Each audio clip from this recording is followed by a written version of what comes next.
Hi guys, I'm back with book 15 of 365. This book review is actually going to start my 10 reviews on the Black Dagger Brotherhood. So for those of you that have been watching, you know that I've kind of been on the fence about how to do them, if I should do them all together or separately, but my husband, who hasn't read the series, thought that I should do one review for each book for people that haven't read them who are in the middle of the series. So this is just going to be on The Dark Lover, which is the first book of the Black Dagger Brotherhood by J.R. Ward, or the Warden as some people call her. I don't have the hard book to show you because I usually like to show you guys the cover.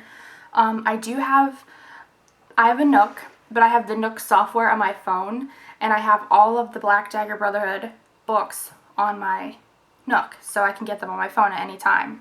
So I'm going to show you, if you guys can see the cover. It's kind of blurry. The cover of Dark Lover. But I also, if you guys can see, all of these are Black Dagger Brotherhood. I think that, yes, if you really love a book, you have the hard book to have with you, but honestly, I can't tell you what time I don't have my phone with me, so I have the Black Dagger Brotherhood series with me at all times. Honestly, you never know when you're going to have 20 minutes in a pharmacy or a doctor's office and you need to fill that time, so I have them. This series, I would say the first part of the series is about the Black Dagger Brotherhood, which currently has 5 members. We're only going to talk about one, the head of the Black Dagger Brotherhood, who's Wrath, aka the Blind King.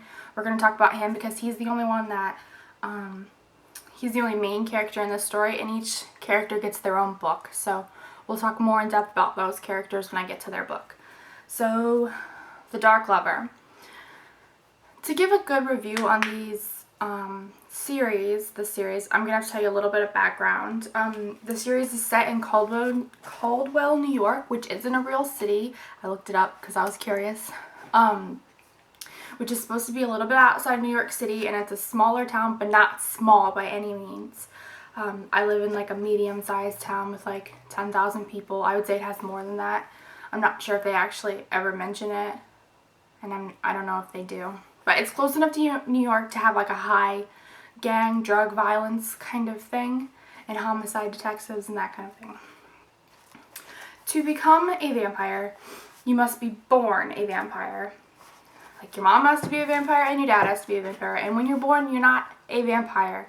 You're a pre-transition vampire. So, and they're very weak. They're tiny, no muscle definition. This is for the men. No muscle definition. Really weak stomachs. You are not very tall. And that's kind of how you are until you get to be about 25. In and around there, you'll go through your transition, which is kind of like jump-starting your body to be a vampire. And during your transition, you need to feed from an opposite-sex vampire to complete the transition. And if you don't, you can die. And even if you do feed, you can still die. Like, it's that hardcore on your body. It's like, it's jump-starting your whole body. And when you're done, for the males anyway, you gain 200 pounds of muscle and, 8 inches and every other thing. You're how you would think a vampire would be, like hardcore muscled men. But you have to go through the transition first. Whoops, dropped my notes. So, that being said, we'll talk about the book a little bit. Wrath is known as the Blind King. He always had eye problems before his transition, just hazy vision and stuff, but once he went through his transition, he can barely see at all. And I mean, they talk about his vision a lot, but they're not like 100%, like he can see 10% of what he sees. He just sees like hazy images, and sometimes he gets more and sometimes he gets less. But mostly, I mean, he would be legally blind, way legally blind in the real world. He wears glasses so that people can't see his blind eyes because he's real sensitive about that. And he's real tall and has straight black hair, like really long straight black hair down to his back. Like, small of his back at one point, they say. So he is the only purebred vampire left in the world.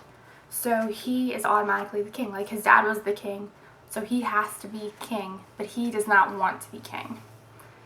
He systematically fights against it. He does not want to be king. He doesn't want to sit behind a desk. He wants to be out there fighting the Lessers. Lessers are soulless vampire slayers. They're kind of, they're the bad guys of the story. They are purely out to kill vampires. They want to get rid of all vampires so they can be the good guys. A little bit about Lessers while we're on them. They're soulless. Like, they're dead. They're dead. Like, they get their... First they die, and then they have their blood replaced with this black, oily substance, and then they have their heart ripped out, and they put it in a jar, and they save it. So when Wrath, or any of his Brotherhood people kill Lessers, they take their jar, and they keep it as a souvenir. And to kill a Lesser, you have to stab them through where their heart should be with steel. And then they die. More on that later. And they also smell like baby powder. It's like an intense smell. Really strong baby powder, rotting baby powder. So, in this story, now that's all backstory. So, in The Dark Lover, Darius, who is another of the Black Dagger Brotherhood, comes to Wrath and says, I have one child left in the whole world. She was sired by a human. So she's half vampire, half human. She may transition, she may not. But I want you to feed her during her transition so that she'll have the strongest blood available and that she'll have a better chance of surviving because she's my only child left. And Wrath's like, no, I don't want you to do that. I don't want to do that. I don't like humans. He doesn't like humans at all. You know, he's against it. Well, Darius ends up dying. And I know this is a shock. It's not a spoiler alert. It happens in like the first chapter of this first book. So Darius ends up dying. So Wrath thinks that he needs to do this last request for Darius. So he decides he's going to do it.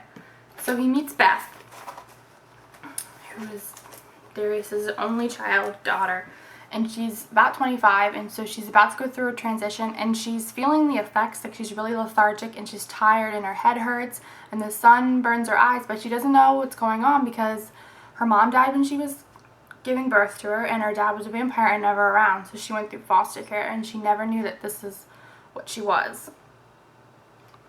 So Wrath goes to see her, and the first time he goes to see her, he scares the hell out of her, so he wipes his memory of him from her mind, so she doesn't remember. And then he comes back to see her, and he feels like this intense attraction to her, which vampires bond.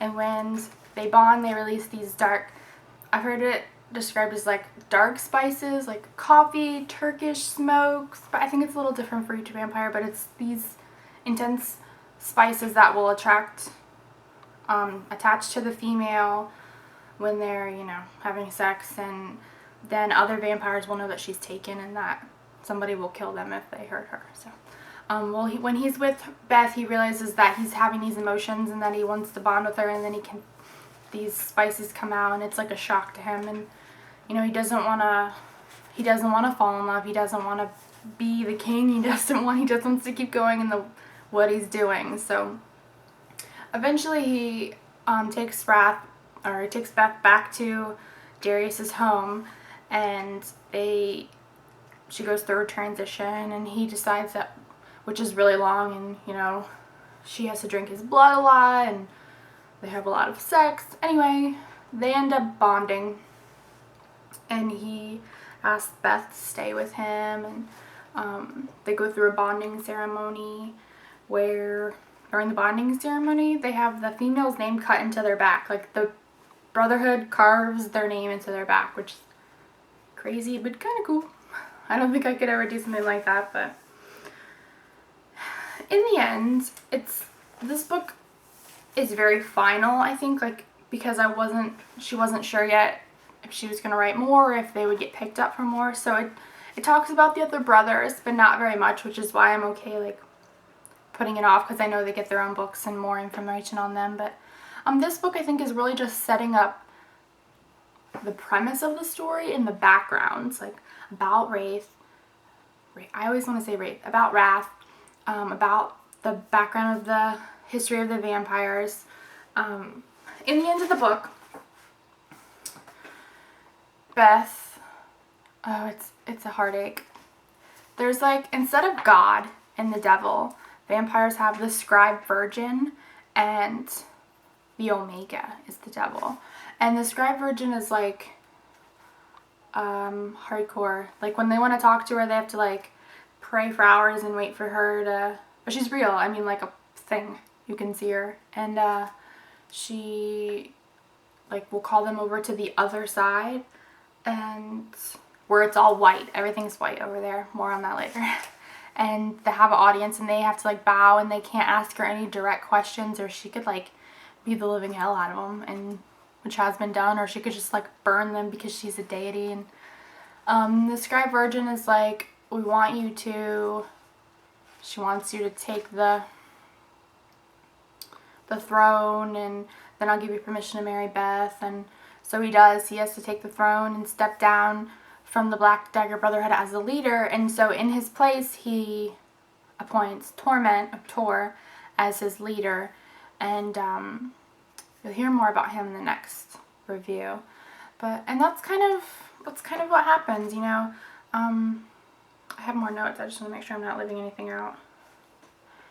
They're really hardcore fighters, and they have black daggers, but they also fight with knives and swords and guns, and they kick ass and take names. And honestly, I was in the store the other day and I saw a guy I thought who could play Plague. I was like, dude, you're like 6'10", 300 pounds. He was stout.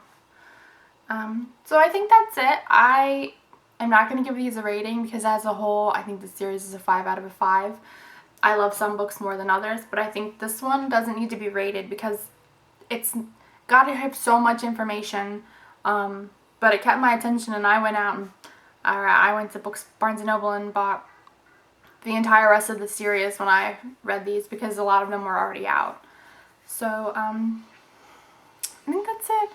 The other reviews should be coming really soon, and they won't be as long, I promise, because you'll already have background on what's going on. But don't forget to subscribe, and if you guys have read the series, put your favorite one in the comments. Let me know which one is your favorite, and when we get to mine, I'll let you know.